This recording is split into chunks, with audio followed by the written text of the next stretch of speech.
रस्ता थोडा खराब झाला आहे. तर आता इथे लोटस पॉईंटला जाण्यासाठी इथून रोड आहे आणि पाठीमागे लँडमार्क म्हणजे एक मंदिर आहे. तर आम्ही थोडं कन्फ्यूज झालो आहे. पाठीमागून आहे तेलबेट फोर्ट जाण्यासाठी. तर तेलबेट मॅपमध्ये टाका तर तुम्ही त्या पॉईंटला जाऊ शकता. तेलबेट फोर्ट गेलं तर हा रोड आहे, इथून जायचं. हा लोणावळा येऊन मार्ग, लोणावळ्याच्या समोर जाणारा इथे लोटस पॉईंट आहे आणि इथे लोणावळ्याहून जायचं तर राईटला जायचं आहे.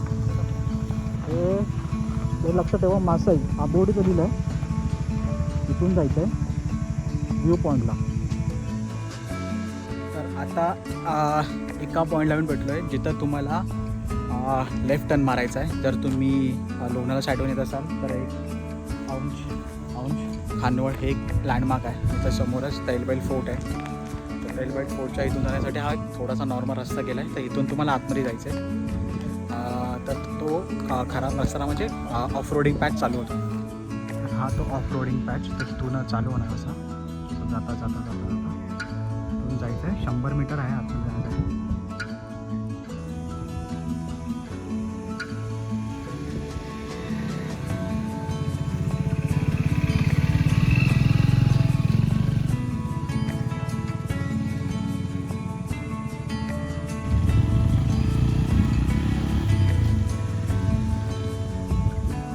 तर हा तो पॅच आहे. खूपच घाण आहे. पूर्ण जाऊन पूर्ण रस्त्याची वाट लावून टाकली. तीन रस्ते बनवले.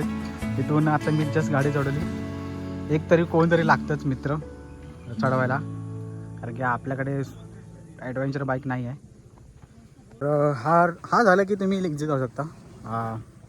आणि मध्ये एक जे गावकार आहेत रस्त्या म्हणजे ते काय मध्येच टोल त्यांनी चालू केला आहे. पर पर्सन 20-30 रुपये घेतात. ते काय देऊ नका. ते एक तर पब्लिक प्रॉपर्टी आहे. त्यांची मनमानी चालू केली आहे यांनी. सॅटर्डे संडे खूप गर्दी असते त्यामुळे त्यांना मस्त फायदा करून घेत आहेत. तर ही गाडी ओळखा बघू कोणाची आहे. जस्ट आपल्या एका टूरमध्ये आला होता हा तो मित्र कुंदन. ह्याच्यासोबत आपण एका डॅमचा व्हिडिओ बघितला होता. कशी वाटला थ्रिल एक्सपिरियन्स? पूर्ण घाण आहे. आता हे बघूया कसे जात आहेत.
सर्वप्रथम इथे कसं यावे, जर लोणावळ्यामध्ये आणि लोणावळा म्हणजे मध्ये तुम्ही एक चांगला स्पॉट बघत असाल तर इथे येऊ शकता.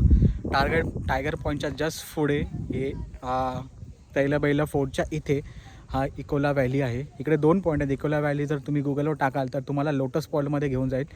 तर तिथे न टाकता जरा लोकल जणांना मध्ये विचारू शकता. आणि एक मध्ये एक बोर्ड लागतो तैलबैल जाण्याचा मार्ग, तिथं तुम्हाला येऊन सहज तुम्ही इकडे येऊ शकता. इथे मध्ये एक लँडमार्क आहे, तिथे दुकान आहे. त्या दुकानाच्या इथून नॉर्मल एक पक्का रस्ता छोटासाच नॉर्मल तयार केला आहे. तिथून करून त्याच्यानंतर पूर्ण ऑफ रोडिंग आहे. 100 मीटरचे पूर्ण ऑफ रोडिंग आहे.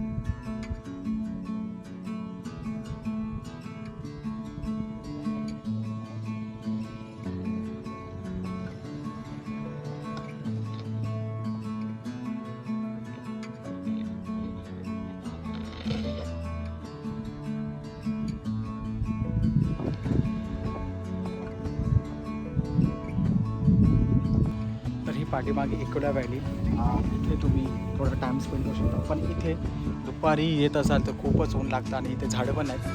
तर तुम्ही कुठे इथे सनसेटला इकडे येऊ शकता आणि इथे खूप डीप आहे, पूर्ण खाली पूर्ण दरी आहे. इथे येण्यासाठी जरा गाडीच चांगलं पाहिजे, जिगरा जायला पाहिजे. ते इथे तर नाही पण ते ऑफ रोडिंग आहे. इथे जर खूप चांगली स्किल नसले तर पूर्ण माणसं अटकतात आणि तिकडे खूप जणांनी गाड्या अटकल्यात. तर इथे येण्यासाठी तुम्हाला सांगितलं कसं येऊ शकता. आणि मध्ये 100 मीटरचा एक ऑफ रोड आहे, खूप मजा येते, थोडा थ्रिलिंग एक्सपिरियन्स आहे. तो थोडासा शेवटचा पायच आहे ना, तो थोडा उताराच आहे आणि तिथं खूप गाड्या जाऊन जाऊन पूर्ण माती ढिसूळ झाली आहे. तर गाड्या सहज सरकतात. म्हणून ॲडव्हेंचर बाईक तर तुमच्याकडे असेल तर तुम्ही खूप मजा येईल तुम्हाला. आणि जर आपल्यासारख्या स्पोर्ट्स बाईक असतील तर त्यांना टायर छोटे असतात आणि ग्रिप पण चांगले भेटत नाही, त्याच्यामुळे थोडं भीती वाटते. पण शेवटी आपण आलो आहे आणि आत्ता आपण इकडचा मस्त एन्जॉय करतो आहे, व्ह्यू एन्जॉय करतो आहे. इथे थोडा टाईम स्पेंड करून आपण फटफट निघून जाऊ. आजच्या व्हिडिओमध्ये एवढंच. तुम्हाला होप इथे येण्यासाठी इन्फॉर्मेशन कळली असेल. आणि इकोला व्हॅली जर येत असाल तर दुपारपर्यंत या, म्हणजे थोडं गर्दी नसते आणि सकाळी लवकर येतात म्हणून दुपारपर्यंत निघून जातात. तर मी आता 11पर्यंत आलो आहे, खूप जण चाललेत. तर ही एक रिकमेंडेशन, ऊन लागेल पण तुम्हाला क्राऊड नाही भेटणार आणि थोडं तुम्हाला फोटो काढायला मजा येईल. तर आजच्या व्हिडिओमध्ये एवढंच. भेटूया पुढच्या व्हिडिओमध्ये. Till then bye bye.